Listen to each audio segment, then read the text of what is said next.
Officially, last night, Trump officially cut off all aid to Ukraine until they're able to work out some kind of a deal. So Trump has hit pause in terms of our helping Ukraine with the war against Russia. For now, temporarily, of course, Trump's stated goal was and always has been to get the fighting to stop and to get the two sides to come to the table and fix this. And sooner than later, like immediately, like today. So the failed meeting on Friday was a small setback, but ultimately what it has done, it's kind of jolted the European leaders, the Western European leaders in NATO, to step up.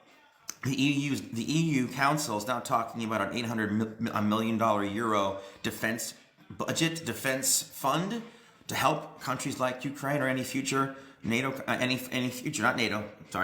future European country that might need their help, that money's already sitting in a fund, easily accessed and easily sent out to any country that might need it. Of course, the UK Prime Minister and the French President have already talked about sending up to 30,000 peacekeeping troops to Ukraine. So Trump's actions so far as president in the last 7 weeks have resulted in Europe realizing they've got to take more responsibility for what's happening in their own backyard. And in terms of being our military partners, they've got to bring more to the table.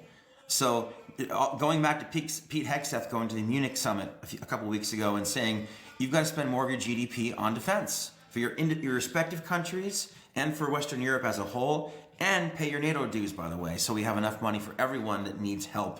When they need the help, the money's there, the military, the weapons are there, the power is there. So Trump, it's working. And all of those things will put pressure on Russia.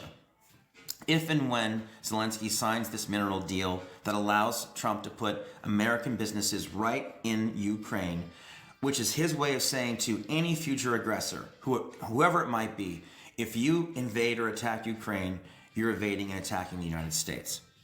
That threat, that level of threat,